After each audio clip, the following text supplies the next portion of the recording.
بسم الله الرحمن الرحيم إن الحمد لله نحمده ونستعينه ونستغفره ونؤمن به ونتوكل عليه ونعوذ بالله من شرور أنفسنا ومن سيئات أعمالنا من يهده الله فلا مضل له ومن يضلل فلا هادي له وأشهد أن لا إله إلا الله وحده لا شريك له وأشهد أن محمدا عبده ورسوله صلى الله عليه وسلم وعلى آله وصحبه أجمعين. أما بعد، بسم الله الرحمن الرحیم. السلام علیکم و رحمت الله و برکاته. دوستای عزیز، ما و شما دیروز در منهج توحیدی تشریعی در جزء دوم در سوره بقره به آیت 177 رسیده بودیم. تا آیت 177 درس خوانده بودیم و مطلب دوم امروز ما و شما احکام تشریعی قضایی را میخوانیم. بسم الله الرحمن الرحیم. الحمد لله و الصلاة والسلام علی رسول الله صلی الله علیه و سلم. به ادامه بیان منهج توحیدی تشریعی در نظام تشریعی الهی، دومین مطلب احکام تشریعی قضایی هست. در آیت 178 اعوذ بالله من الشیطان الرجیم. بسم الله الرحمن الرحیم. یا ایها الذین آمنوا کتب علیکم القصاص فی القتل.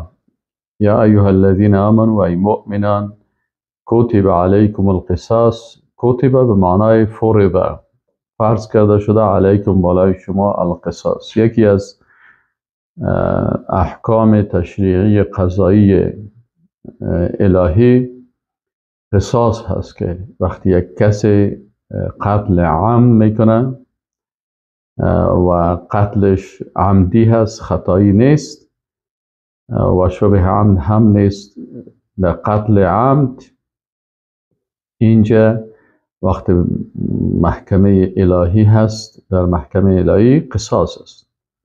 یا ایها الذین آمنوا، ای مؤمنان، کتب علیکم القصاص فی القتل، فرض کرده شده از قصاص در کشته شدگان.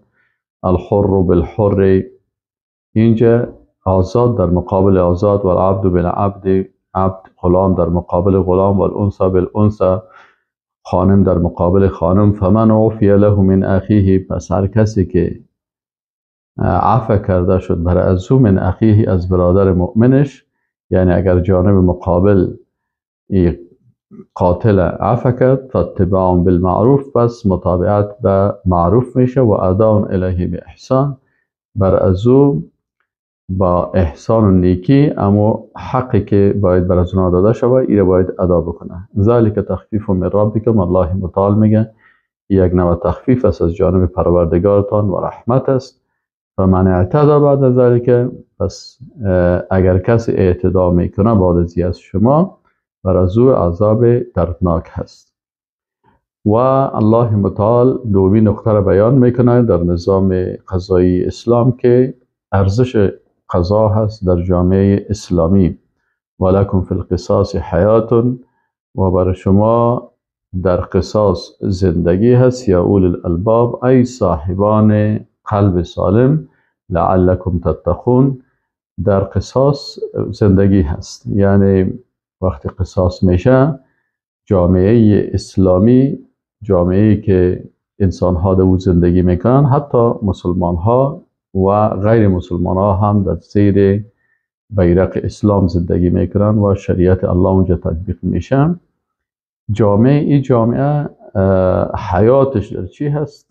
در این است که برای یک مجرمی که قاتل هست و عمدن قتل کرده، این باید قصاص شود. و این قصاص که هست، در این زندگی بقیه مردم هستند. و مثل ازی که مثلا یک نفر دستش چی میشن؟ سیاه میشه استخوانش، و دکتر برش میگه که اگر امی دست سیاه شما را امیر قطع نکنیم، امی استخوانتان تا اینی قسمت آرنج سیاه شده، از بین رفته، نابود شده، به دردتان نمیخوره. و اگر این قطع نکنیم این سیاهی بالا میه و تمام اعضای بدن تا چی میشه؟ سیاه میشه.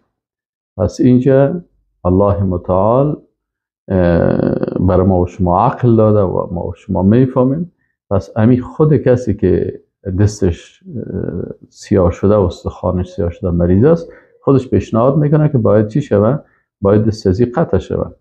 این حالی این پیشنهاد ای به خاطر چی کرد؟ به خاطر ازی پیشنهاد کرد، به خاطر باقی ماندن اعضای بدن، دیگه اعضای بدن و پولام میده و میره عملیات میکنه و این دستش قطع میکنه.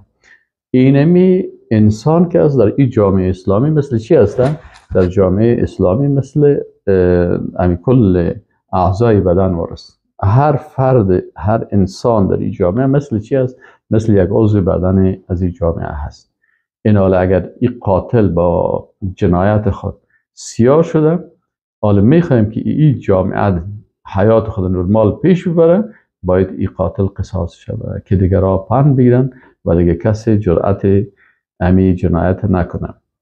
و این هست حکم چی؟ حکم قصاص. سوم حکم وصیت از کتب علیکم اذا حضر احدکم الموت، میگه فرض شده وقتی که بر یکی از شما مرگ به، ان ترک وصیتو ان ترک خیرا، اگر چی مال گذاشته باشه الوصیه. این حال این وصیت که است دو قسم است. یکی وصیت برای اعضای خانواده و به کسایی هستن که اونا مستحق میراث هستن.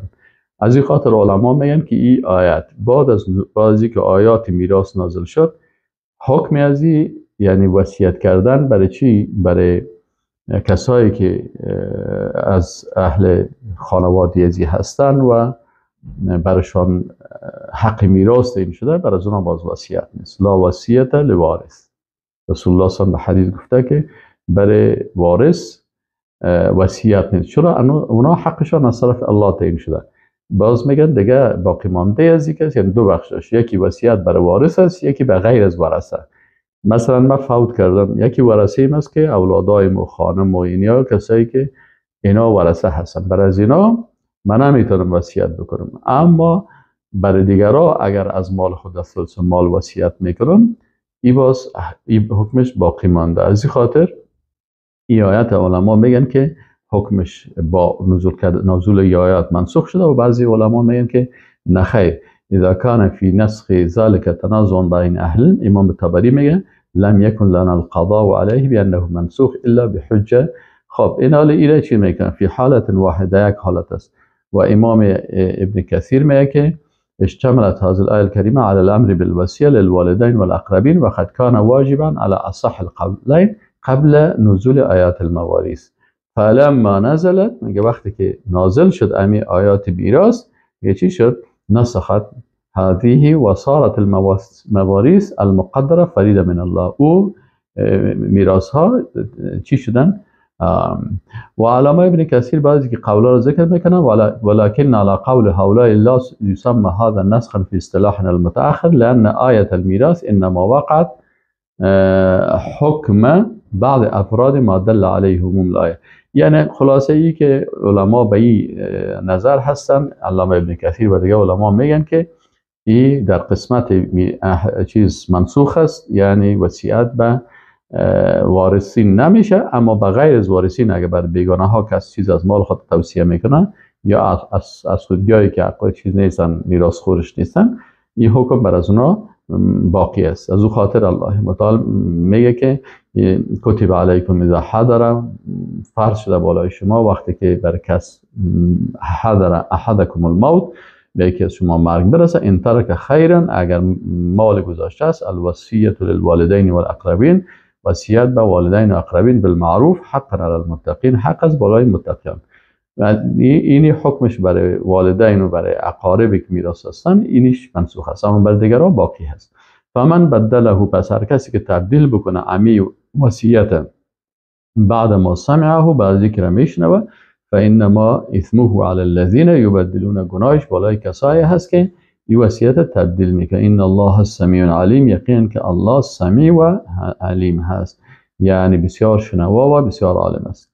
و پنجمی حکم اصلاح طلبی در وصیت است که فمن خاف من موص جنفا او اثما فاصلح بینهم فلا اسم علیه. اگر از طرف وصیت کننده چی می باشه؟ وصیت کننده مثلا انحراف یا گناه احساس میشه، بالاخره امو جانب مقابل اونا را اصلح بینهم اصلاح میکنه در بینشان، فلا اثم علیه، در بین بالا از گناه نیست. ان الله غفور رحیم، یقینا که الله سبحانه و تعالی بسیار مغفرت کننده مهربان است. مطلب سومی، ما و شما اول مطلب موضوع اعتقادی را گفت، باز احکام تشریعی قضایی را گفت. آل احکام تشریعی مطلب سوم در عبادات است. آیات دیگر در این باره هست، یا مثلا نظام عبادات اسلام هست. در نظام عبادات اسلام احکام بیان شده در این آیات. اول حکم روزه و حکم رمضان در نظام عبادات اسلام. الله متعال این احکام عبادات بیان میکنه. اول حکم فرضیت روزه هست. یا ایها الذین آمنوا کتب علیکم الصیام. الله متعال میگه که ای مؤمنان، فرض کرده شده است بالای شما روزه، کما کتب علی الذین من قبلکم، امو قسم که بالای امتهای قبلی این روزه فرض شده بود، لعلکم تتقون، شاید که شما تقوا حاصل کنید. یعنی خود امیر روزه برای چی هست؟ برای ازی هست که الله متعال میگه که این فرض شده که شما روزه بگیرین تا که یک ماه یک کورس تعلیمی و تربیوی و ترنینگ تقوا هست که انسان صاحب تقوا شود. یعنی مثلا روزه میگیره و درس میخونه و قرآن میخونه و با معنای قرآن به قرآن تدبر و تفکر میکنه، مثل که ما و شما میخوانیم، و به این شکل انسان مسلمان در یک ماه تقوا حاصل میکنه و 11 ماه دیگه با امی تقوا زندگی میکنه. حکم دوم که است حکم روزه مریضا و مسافرها هست. ایام معدودات، امی روزه که است ایام شمرده شده هست. امی یک ماهی که به حساب ماه هجری قمری محاسبه میشه، اولش تا آخرش 29 روز شد یا 30 روز شد نظر به مهتاب. فمن کان منکم مریضا، اگر کسی در این ماه مریض باشد، اولا سفر یا در سفر باشد، فعدت من ایام آخر، پس برازی چی است؟ برازی فرصت است که مثلا به روزهای دیگی باز روزه بگیره. یعنی اگر مسافر بود یا مریض بود و در این وقت برش اجازه هست که افطار بکنه، افطار کرد، فعدت من ایام آخر، یعنی حساب بگیره روزهای دیگه. مریض و مسافر روزایی را که روزیشه اینا افطار کردن، باز میشه به عوضش قضایی بگیرن روزای دیگر. و علی الذین یطیقونه، و علی الذین، و بر کسانی که یطیقونه فدیه طعام مسکین، یعنی بر کسانی که طاقت روزه گرفتن ندارن، یعنی مریض های کسایی هستن که مریضی دارن که اونا روزه گرفتن نمیتونن و مریضیشان هم قابل علاج درمان نیست، پس اینا چی کنن؟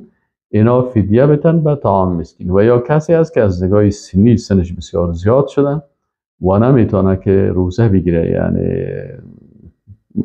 در سن شیخوخیت رسیده، کهنسال است بسیار زیاد، این نمیتونه روزه بگیره. پس او کسی که مریضی داره که لاعلاج هست یا پیر ضعیف هست که نمیتونه هیچ روزه بگیره، بنان بر ازی یا چی هست؟ فدیه هست که در مقابل هر روز فدیه میتن. او چی هست؟ طعام مسکین است که طعام دادن به یا غذای مسکین ها هست. فمن تطوع خیرا، پس هر کسی که تطوع کرد، نفلی کار کرد، فهو خیر له، او بهتر از برش. و ان تصوموا، و اگر شما روزه بگیرین، خیر لکم، بهتر از بر شما، این کنتم تعلمون، اگر شما بفهمین. سوم حکم فرضیت روزه با دریافت ماه رمضان است. یعنی چه وقت روزه فرض میشه؟ وقتی که کسی در ماه مبارک رمضان زنده باشه و ایماره بیافه. الله متعال میگه شهر رمضان، ماه مبارک رمضان، الذی، او ماه است که انزل فی القرآن، یعنی در ماه مبارک رمضان افضلیت ایمایی است که در این ماه قرآن عظیمشان نازل شده. قرآن عظیمشان هدی للناس، که هدایت است برای مردم، و بینات من الهدی والفرقان، و دلایل روشن است از هدایت و فرق بین حق و باطل. انال قرآن عظیم شان هدایت است برای کل بشر. شاید بعضیا بگن که اینجا گفته للناس برای تمام بشریت. یکی هدایت علم است و یکی هدایت توفیق است. هدایت علم هر کسی از نگاه علمی میتونه قرآن یاد بگیره و مفاهیم قرآنی را یاد بگیره. اما هدایت توفیق باز برای متقین است که هدی للمتقین الذین یؤمنون بالغیب و یقیمون الصلاة. او باز هدایت خاص است که انسان مسلمان هم از الله هدایت علم بخواهد و هم توفیق ایمان و هدایت از الله بخواهد که این توفیق نصیب بکنه و هم توفیق استقامت که در این راه مستقیم باشه. الله متعال در مورد ماه مبارک رمضان میگه که فمن شهد منکم الشهر، پس هر کسی از شما که حاضر در این ماه شوه، یعنی در این ماه زنده باشه و این ماه را بگیره، فلیصمه، پس باید این ماه را روزه بگیره. و من کان مریضا، اگر کس مریض باشه و علی سفر یا در سفر باشه، فعدت من ایام آخر، باز این روزه را میتونه بخوره و تعداد امی روزهایی را که افطار کرده در روزهای دیگه روزه بگیره. این حکم الله متعال میگه که مثلا برای مریضا و مسافرها اجازه داده شده است که مثلا یک خانمی که حمل داره، این خانم میشه که امی خانمی که حمل داره طفلش زای نشه یا میترسه که اگر من روزه بگیرم طفلم زای میشه، یا مریضای دیگه هست که نمیتونن روزه بگیرن، تکلیف گرده و قلبی و از تکلیف ها می داشته باشه، اینال بر از اینا اجازه هست، یا خانم طفل خدا شیر میده یا کسی در سفر است، پس بر از اینا میتونن که روزه را بخورن و اینا با این روزه خوردن خود، یعنی این روزه را که افطار کردن، الله متعال میگه که این برای چی هست؟ یرید الله بکم الیسر، الله میخواه که بر شما آسانی بر شما میخواه، یعنی الله بر رحمت خود میخواه سر بنده های خود آسانی بکنه و تکلیف از اونا را به اندازه نسازه که بدون توان و طاقتش نداشته باشن. فمن شهد، خب یرید الله بکم الیسر ولا یرید بکم العسر، و الله بر شما اراده سختی نکرده، ولی تکمل العدت، تا ای که شما امو عدد تکمیل بکنین، ولی تکبر الله علی ما هداکم، و الله را به بزرگی یاد بکنین به ای که شما را هدایت کرده، ولعلکم تشکرون، و شاید که شما شکرگزار و سپاسگزار باشین. حکم چهارمی است که اجابت دعا و شرایط از اون. مثلا الله متعال در عبادات، مثلا دعا، الدعا هو العباده، الله متعال میگه و اذا سألك عبادی عنی، اگر از تو سوال کنه بنده های من ای رسول الله صلی الله علیه و سلم در مورد من، فانی قریب، از نگاه اعتقادی ما بندیم با علم خود، با صفات سمیع و بصیر و علیم و خبیر و لطیف و دیگه صفاتی که هست، الله متعال با انسان چی هست؟ با انسان با این صفاتش نزدیک هست. الله متعال با این صفاتش به انسان چی است؟ قریب، نزدیک است. اجیب و دعوت الداع، میگه من اجابت میکنم دعای دعا کننده را، اذا دعانی، وقتی که مرا چی کنه؟ از من طلب بکنه. اینجا ببینین الله متعال ضمیر مفرد استعمال کرد، اجیب، یعنی من اجابت میکنم، من بندیم قریب هستم، قرب علم و با خبری از حالت از اینا، و قرب الهی را با قریب بودن مخلوق نباید ما تشبیه بکنیم، ما تشبیه نمیکنیم. الله برای ما قریب هست، نه مثل قریب بودن یک مخلوق، بلکه الله متعال با علم خود و با قدرت خود به ما نزدیک است.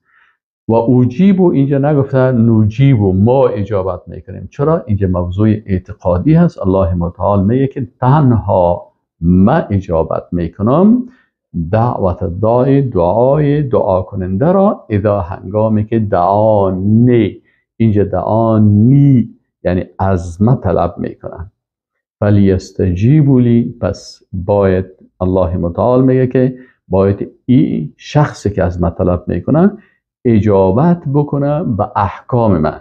یعنی اینجا احکام تشریعی نظام اسلام، وقتی که ما شما عنوانش بود که احکام تشریعی اسلامی که در خلافت اسلامی هست، الله متعال میگه پس اینا باید نظام تشریعی مرا که نظام خلافت است ایره در زمین الله قایم بکنن، ولیؤمنوا بی به ما ایمان بیاورن لعلهم یرشدون. وقتی که اینا اجابت کردن و ایمان آوردن و نظام تشریع الله را تطبیق کردن، شاید که اینا به مرحله رشد برسن. خب دیگه حکم دیگه که بیان میشه حکم شبهای رمضان است که مقدار روزه چقدر است و اعتکاف چقدر است. کلش در نظام عبادات است، در احکام تشریعی اسلام. اینال اینجا الله متعال میگه احل لکم لیلة الصیام الرفث الی نسائکم، این بر شما حلال کرده شده هست در شبهای روزه الرفث الی نسائکم، نزدیکیت جنسی با همسرانتان. هن لباس لکم و انتم لباس لهن. اینجا میگه که همسرای شما برای شما و شما برای همسرایتان مانند لباس هستین. این تشبیه چه قسم است؟ مثلا در تشبیه در زبان عربی است که مثلا ما میگیم که زید کالاسد، زید مثل شیر وارست. به این معنا نیست که زید مثل شیر حیوان است. این یک انسان جاهل، کسایی که نمیفهمن تو شاید بگن، اما در کسایی که زبان عربی را میفهمن و عرب های فصیح هستن و دانشمند هستن، اونا وقتی میگیم که زید کالاسد به این معنا که زید در قوت و در توانایی خود مثل شیر است، نه که او را در صفات حیوانی با او تشبیه شود. اینجا هم الله متعال میگه که شما خانم به شوهرش و شوهر به خانمش مثل لباس است. چه قسم تشبیه میکنه؟ یعنی همین قسم که لباس برای انسان سبب چی میشه که انسان عیبهایش پوشیده میباشه و هر قدر انسان لباس خوب میباشه، همین قسم عزتش، حرمتش، شرافتش کلش حفظ میشه، کرامت انسانی از حفظ میشه با داشتن لباس. به این شکل خانم برای شوهر و شوهر برای خانم کرامت از رو حفظ میکنه، ایمانش حفظ میکنه، تقوایش حفظ میکنه. الله متعال میگه که هن لباس لکم و انتم لباس لهن، یعنی آنان مثل لباس پوشش اخلاقی و ایمانی و کرامتی برای شما هست و انتم و شما لباس لهن مثل پوشش اخلاقی انسانی و کرامتی برای خانمایتان هستین. یعنی وقتی انسان ازدواج میکنه از بسیاری عیبها و گناهها و غلطیها و ازیا خلاص میشه. علم الله میدانه که انکم کنتم تختانون انفسکم، که شما با نفسهایتان قبل از نزول از حکم خیانت میکردین. یعنی قبل از این بود که کسی که روزه میگیره شب هم باید نمیتونه که با همسر خود نزدیک شود. فتاب علیکم، پس الله توبه شما را قبول کرد و عفا عنکم و از شما عفا کرد. اگر کسی، یعنی اینجا یعنی اگر کسی در شبهای روزه قبلا یا قبل از این حکم این کار کرده باشه، با همسر خود معاشرت جنسی کرده باشه، الله متعال توبه شما را قبول کرد و شما را عفو کرد. فالآن باشروهن، پس حالا شما مباشرت بکنید. وابتغوا ما کتب الله لکم. ببینید اینجا وقتی درباره صحابه صحبت میشه، الله متعال دو نقطه را میگه که اگر صحابه اشتباه کردن توبهشان قبول شد و عفو شد.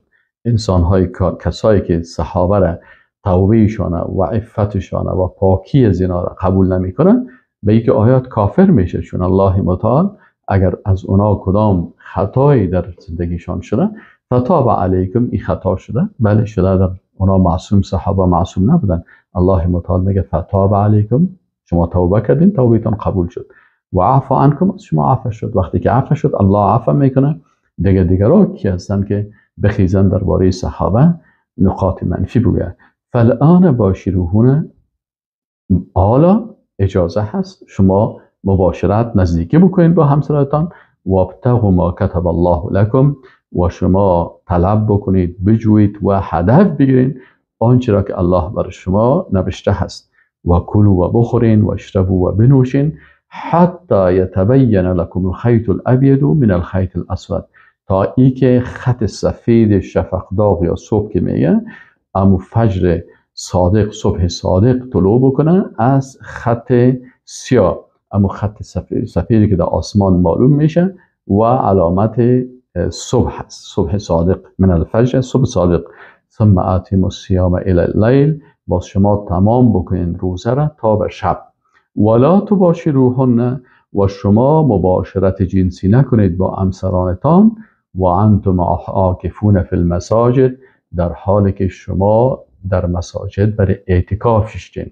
یعنی حکم برای معتکفین است. یک کسی نیت اعتکاف میکنه در مسجد در 10 شب یا 20 شب اخیر ماه مبارک رمضان، پس برای ای اجازه نیست. تلک حدود الله، ای حدود الله هست، یعنی نظام تشریعی الهی هست، حد الله هست، نظام تشریعی الله هست. فلا تقربوها، پس به این نزدیک نشین. یعنی وقتی الله براتون بگه حلال است، حلال استفاده بکنین، وقتی میگه حرام است به وجه توقف بکنین. کذالک اینچنین یبین الله آیاته، الله آیات و احکامش بیان میکنه للناس، برای مردم، لعلهم یتقون، شاید که آنان تقوا حاصل بکنن. ششمی حکم خوردن مال حرام است. الله متعال میگه ولا تأکلوا، و نخورین اموالکم، مالهایتان را، بینکم بالباطل، در میانتان به باطل.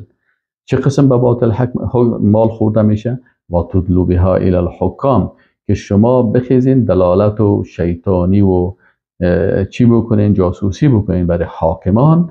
لتأکلوا فریق من اموال الناس، که بخورین یک تعداد از مال مردم را، بالاثم، یعنی شما بخیزین سر مال مردم در محکمه عریضه دروغی و غلط بکنین و از حاکمان طلب بکنین که این حق ما هست و مال مردم به غلط بخورین و انتم تعلمون، در حالی که شما میدانید. هفتم حکم اوقات عبادت با دیدن مهتاب میشه. مهتاب پرسان کردن، یسالونک عن الاهله، از تو پرسان میکنن ای رسول الله صلی الله علیه و سلم درباره هلال ای مهتاب. قل هی مواقیت للناس، بگو که این مهتاب که از که خرد و بزرگ میشه، این وقت است، وقت سنجی هست برای مردم. و الحج، که این وقت حج خود مسلمان ها و مردم بفهمند. ولیس البر بان تولوا وجوهکم، این نیکی نیست که شما به ان تأتوا البیوت من ظهورها، که شما در وقتی که حج میرین باز از دروازهای عقیب خانه‌هایتان بین، مثل که در عصر جاهلیت و میگفتن اگر کس حج خوب میکنه باید وقتی که به خانه خود میاد از دروازه عمومی خانه نبیاد، از پشت سر باید بیاد از اون را. الله متعال گفت که این بدعت های جاهلیتی که شما میکنین این بر نیکی نیست، ولکن البر، نیکی حقیقی برای انسان موحد چی است؟ من اتقا، هر کسی که تقوای واقعی داشته باشه، تقوای فکری داشته باشه، از مسائل غلط فکری، از فلسفه های فکری غلط محافظت خدا بکنه، از اندیشه های غلط، از قوانین طاغوتی غلط فکر خدا نگاه بکنه، این تقوا هست. قلبش از غیر الله پاک و محبت و خوف و رجا و عبادات قلبی داشته باشه، این تقوا هست. تقوای زبانی است که زبان خدا از چیزهای حرام و از سخنهای غلط حفظ بکنه و به چیزهای مثبت زبان خدا عادت بده. عبادت زبانی هست مثل حمد و شکر و دعا و استغاثه و پناه جستن به الله، و عبادات بدنی که دست و پا و چشم و تمامی اعضای بدن خدا به عبادت الله مشغول بسازه، و عبادت مالی هست که مال خدا بر رضایت الله مصرف کنه و از مصرف بیجای از او دوری بکنه. و ششم تقوای تشریعی است که فقط به شریعت الله ایمان داشته باشه و شریعت و حکم الله را تطبیق بکنه، از دیگه قوانین دوری بکنه. اینی هست دیگه که ایست و اتقوا الله لعلکم تفلحون. این قسم تا که شما فلاح حاصل میکنین. مطلب چهارم احکام تشریعی جهادی هست. نظام جهادی اسلام است که در این آیات قرآن الله متعال در حکم تشریعی نظام خلافت اسلام میگه که فرضیت جهاد است. و قاتلوا فی سبیل الله الذین یقاتلونکم، شما قتال بکنین فی سبیل الله با امرای کسی که با شما قتال میکنن، یعنی وقتی اونا مسلحانه با شما می جنگن شما هم با سلاح در مقابل از اونا جهاد بکنین. ولا تعتدوا، لکن تجاوز نکنین. ان الله لا يحب المعتدین، الله تجاوزکارا را دوست نداره. جهاد برای چی هست؟ برای به دست آوردن حق و رد تجاوزات دشمنای اسلام است. یعنی جهاد جنگ قتالی یا دفاعی هست که جهاد دفع میگن.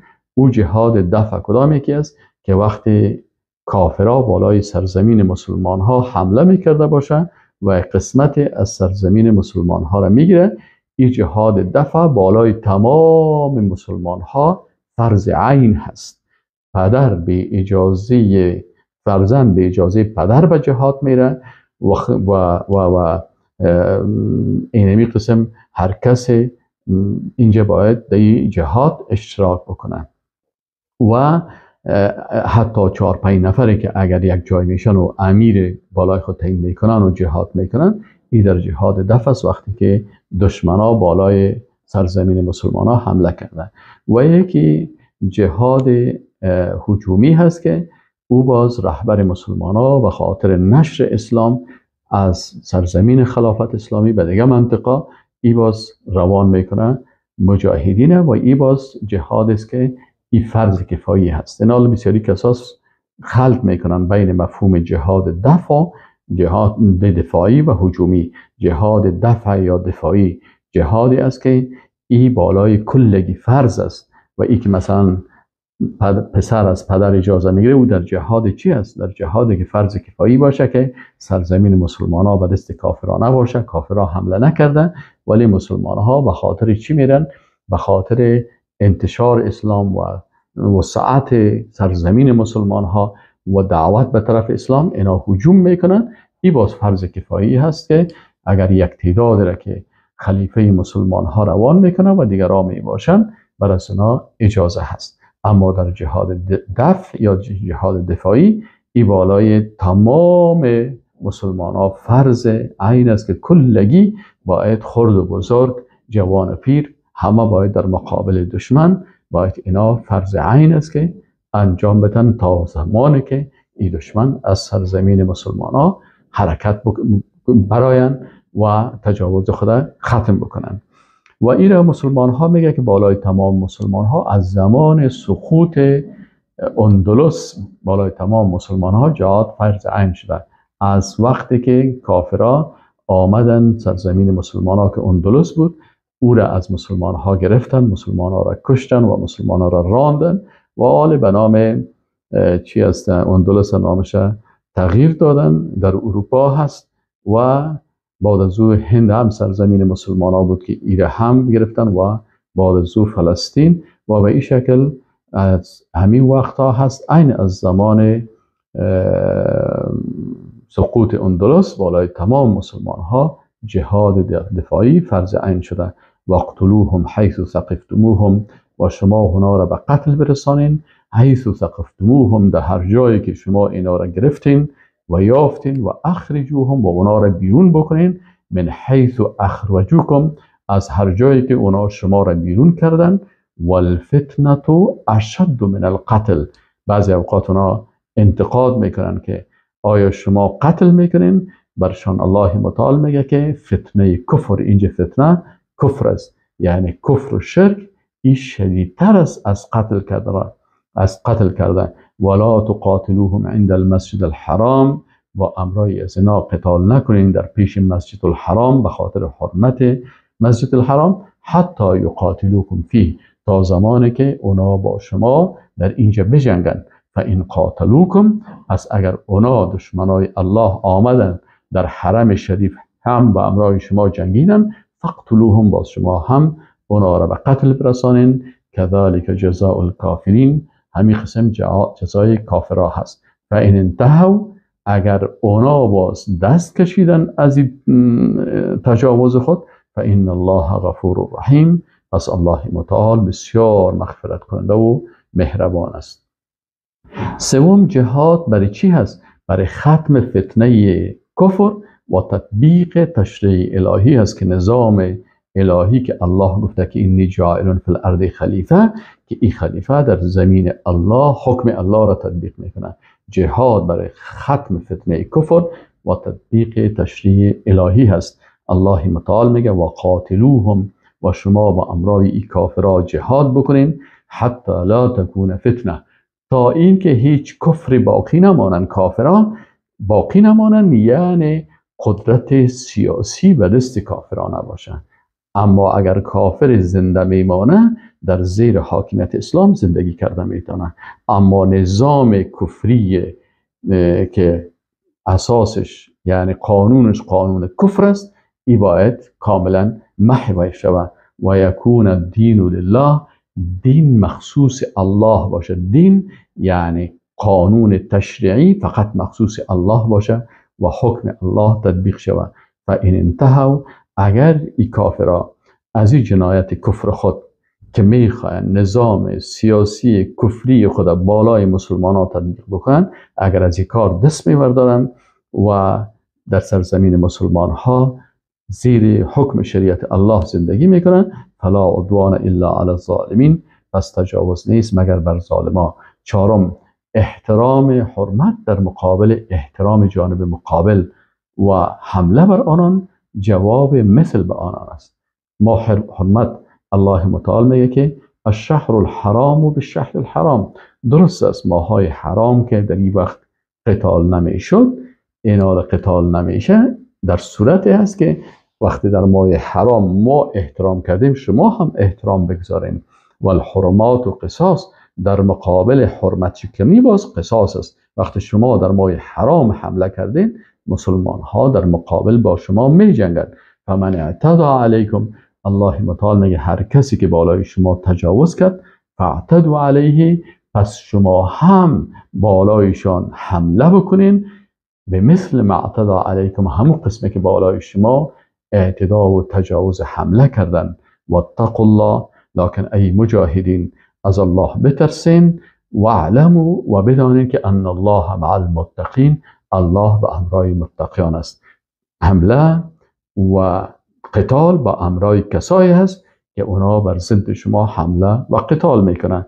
اما یک زن عاجزی که در اشتراک نمیکنه، یا طفل کوچک است، یا مرد ریش سفیدی که هیچ در این مسائل دخل نداره، در قسمت از اونا انسان باید چی داشته باشه؟ احتیاط داشته باشه.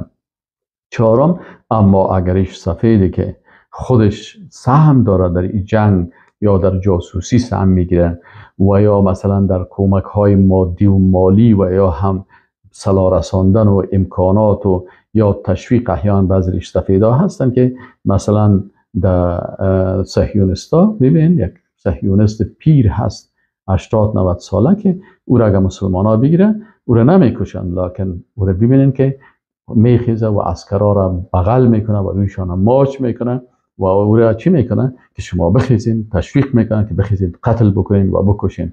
پس این ظالم است. یا مثلا زنها و دخترایی هستن که دریشی میپوشن و خودشان تمرین میکنن و سلاح میگیرن و میجنگن، باز اونجا دیگه با همراه کسایی که تجاوزگر هستن، اگر زن باشه یا پیر باشه، بالای از اونا هم حمله میشه. اما اگر کسایی که مثلا زنها و مردهای کهنسال و زنهای کهنسال و طفلایی که به این مسائل چیز ندارن، اینا باز حرمتشان حفظ میشه. خب، چهارمی حکم انفاق از در جهاد فی سبیل الله. الله متعال میگه و انفقوا فی سبیل الله، شما ای مسلمان ها انفاق بکنین، مصرف بکنین فی سبیل الله، یعنی در جهاد غازیار مجاهدین از صلاح و نفقه و مال و خوراک بیترا کمک بکنین. ولا تلقوا بایدیکم الی التهلکه، شما خود با عدم انفاق در جهاد خود به هلاکت نپرتین. ابو ایوب انصاری رضی الله عنه میگفت که این آیت درباره ما نصرانی انصاری ها نازل شد. انصار میگه در انفاق در جهاد سستی کردن. این آیت قرآن نازل شد که انفق و انفاق بکنین فی سبیل الله، مالتان در راه جهاد فی سبیل الله مصرف بکنین و خود در هلاکت نندازین. یعنی اگر کسی مال خود مالدار است در جهاد فی سبیل الله مصرف نمیکنه، در حقیقت خود در هلاکت انداخته. و احسن و نیکی بکنین ان الله یحب المحسنین، الله نیکوکارا را دوست داره. مطلب پنجم بقیه احکام تشریعی در عبادات است. در نظام عبادات اسلام الله متعال احکام دیگی را بیان میکنه. مثلا احکام حج در نظام عبادات اسلام الله متعال امر به توحید در ادای حج و عمره و احکام مربوط از اینا بیان میکنه که و اتم الحج والعمره لله، شما تمام بکنین حج و عمره را مخصوص الله، یعنی این دو عبادت خاص برای الله انجام بدین. فإن احصرتم، اگر شما محاصره شدین و دشمنا مانع شد که شما به حج برین، فما استیسر من الهدی، باز شما هر هدیه‌ای که آسان باشه او را باز بفرستین، که او همون چی می باشه؟ گوسفند است یا گاو یا شتر. ولا تحلقوا رؤوسکم، شما حلق نکنین سرهایتان را. یعنی وقتی که مسلمان ها تصمیم گرفتن که برن به حج، لکن دشمنای اسلام در ایشان استاد شدن و ممانعت کردن و نماندن که حج بکنن، دیگه آل اینجا برشان اینا هدیه میفرستن و میگه حلق نمیکنین، موهایتان کم یا تراش نمیکنین حتی یبلغ الهدی محله، تا زمانی که امو هدیه شما به محلش برسه. یکی هدیه است، یکی قربانی. بعضیا ایره قربانی میگن، لکن هدیه علایده هست که ای در حالت چی می باشه که وقتی انسان در حصار قرار میگه بازی هدیه را میفرسته. قربانی است که انسان حج تمتع میکنه، باز قربانی میکنه، با هم فرق میکنن.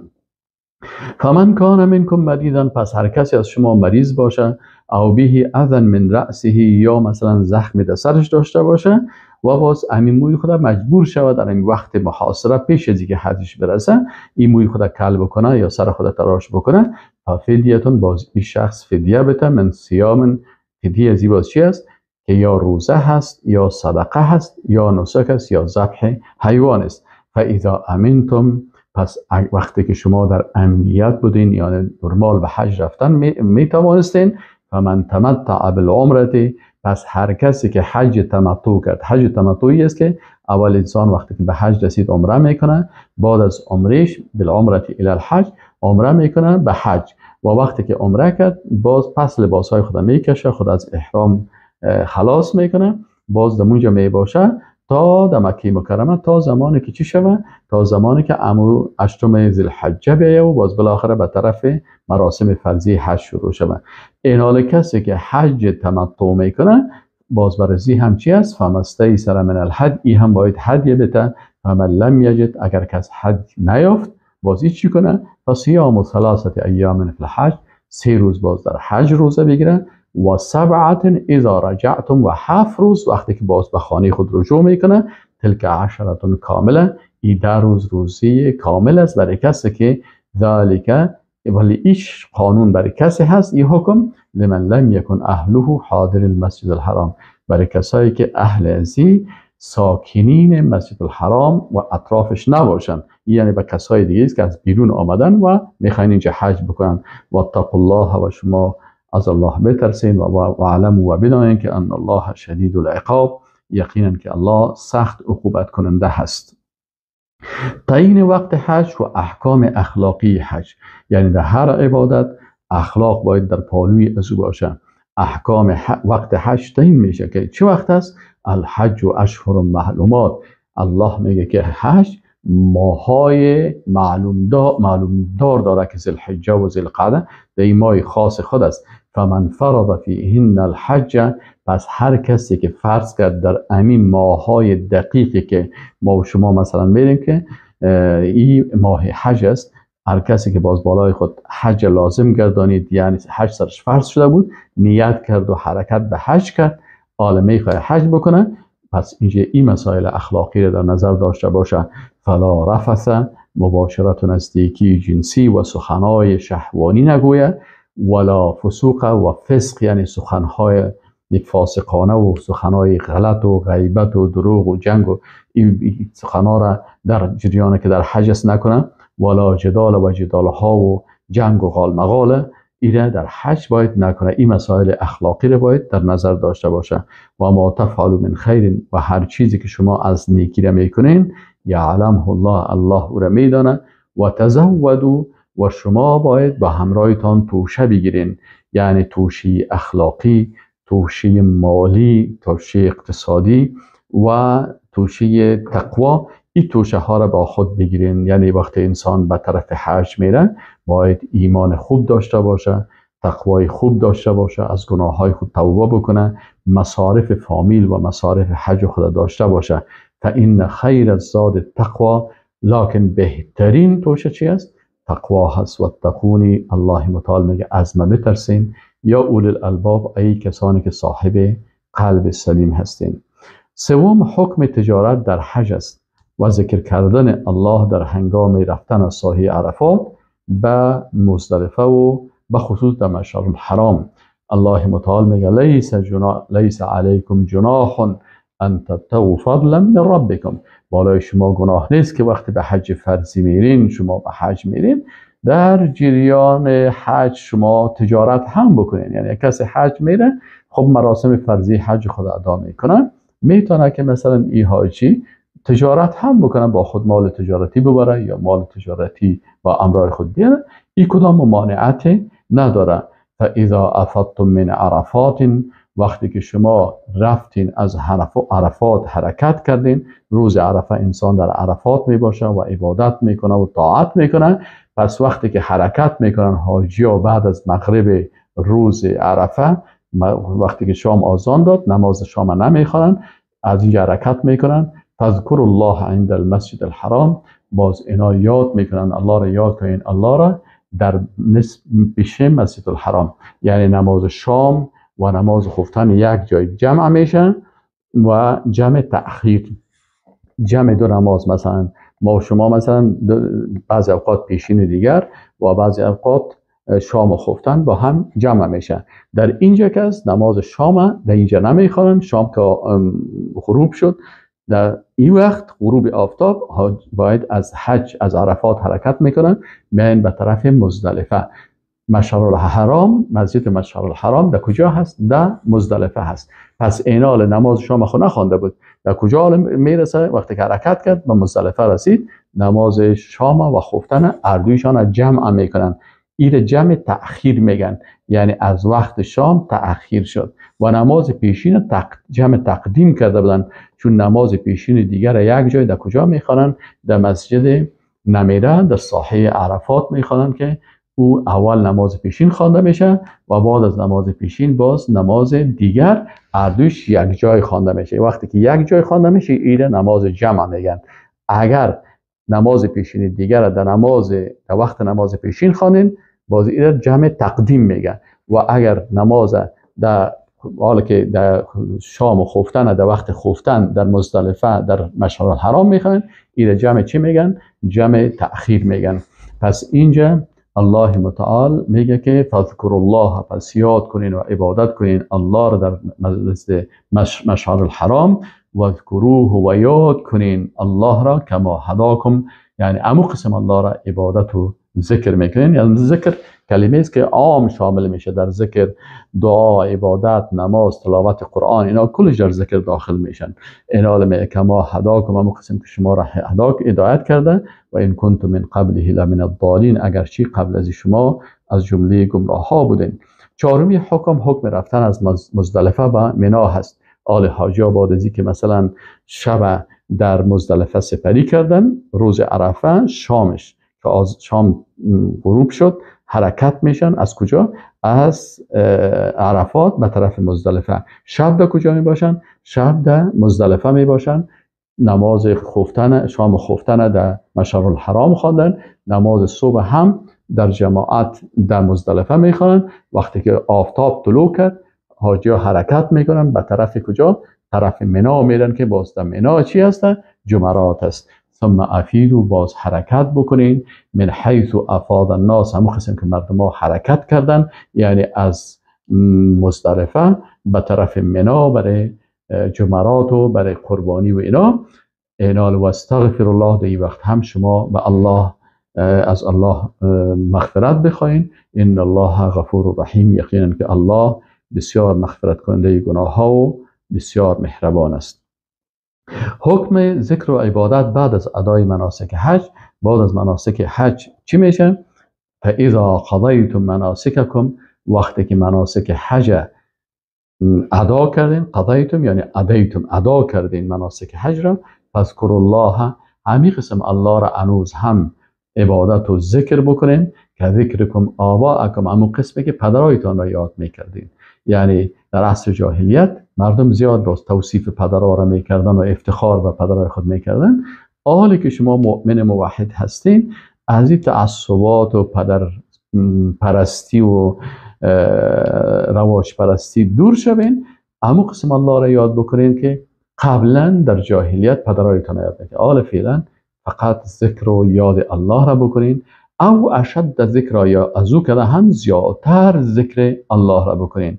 تا من الناس، پس بعضی از مردم ها هست، من کسانی هستن که یقولو میگن ربنا آتنا فی الدنیا، ای رب ما بر ما بتی در دنیا، و ما له فی الاخرة من خلاق، بر از او نصیب در آخرت نیست. و منهم من یقول، و بعضی دیگری از اونا میگن که ربنا آتنا فی الدنیا حسنه، یا الله بر ما در دنیا هم نیکی ها را بتی، و فی الاخرة حسنه، در آخرت هم بر ما حسنه بتی. این مؤمن واقعی چی است که هم حسنات دنیا را میخواه و هم حسنات آخرت. این زیبایی اسلام است. یعنی بعضی ها ترک دنیا میکنن، تنها آخرت هم میگیره. این هم در اسلام نیست. خود مثلا لباس خوب نمیپوشن، ازدواج نمیکنن، مثلا روابط اجتماعی خوب ندارن، این در اسلام نیست. در اسلام چی است که این غلط است که کسی ترک دنیا میکنه و ازدواج نمیکنه و میگه ما به عبادت خود تخصیص دادیم. این هم در اسلام نیست. و این هم نیست که مثلا ترک آخرت و ترک دینداری میکنه و تنها مصروف دنیا هست. اونجا هم برشان نصیب نیست. و من الناس، اینجا قبلا دعایت خواندیم که میگه که آتنا فی الدنیا، و در آخرت نصیب نداره. اما انسان مؤمن موحدی است، ربنا آتنا فی الدنیا حسنه، در دنیا حسنات، ازدواج خوب، خانوادگی خوب، مال خوب، زندگی خوب در دنیا هم داشته باشن، و نیکی ها و نعمت های الله را یا الله بر ما در دنیا نصیب بکن، صحت و عافیت و مال حلال، و فی الاخرت حسنه، در آخرت هم یا الله بر ما حسنات بتیم. اینی هست شکل توازنی، یعنی توازن خوب در اندیشه اسلامی، جمع بین حسنات دنیا و حسنات آخرت. و قنا عذاب النار، و یا الله ما را از عذاب آخرت، از عذاب دوزخ نجات بده. هفتم، نتیجه عبادت خالصانه چی هست که کسی خاص برای الله عبادت میکنه؟ اولئک لهم نصیب مما کسبوا، الله متعال میگه برای اینا نصیب است از آنچه که کسب کردن، والله سریع الحساب، و الله بسیار زود محاسبه کننده هست. حکم عبادت در روزهای 11 و 12 و 13 ذوالحجه و جواز 2 یا 3 روز جمره زدن. یعنی این هست که مثلا وقت انسان روز 9 عرفه هست، روز 10 روز عید است که در این روز مثلا جمرات است، و در این روز چی است؟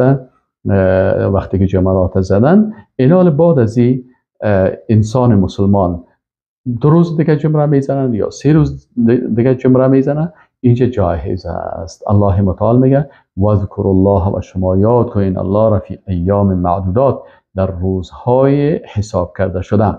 فمن تعجل فی یومین، اگر کسی عجله کرد 2 روز، در 2 روز عجله کرد و بعد از 2 روز رفت و به هتل خود و از ختم کرد، فلا اثم علیه، بالایش گناه نیست. و من تأخر، و کسی که مثلا باز 11 و 12 و 13 هم 13 هم همراه این 2 روز دیگه چی کرد؟ به جمرات زد، فلا اسم علیه، بالای از او هم گناه نیست. لمن اتقا، البته برای کسی که تقوا داشته باشه. واتقوا الله، و از الله بترسین. و علموا انکم الیه تحشرون، و بدانید که شما به سوی الله حشر میشین. نهم، مقایسه میان انسانهای مفسد و انسانهای مصلح و نیک. الله متعال مقایسه میکنه که مردم و من الناس، و بعضی از مردم، من کسانی هستند که یعجبک قوله فی الحیات الدنیا، سخنانش در زندگی دنیا بسیار خوش تو میآید.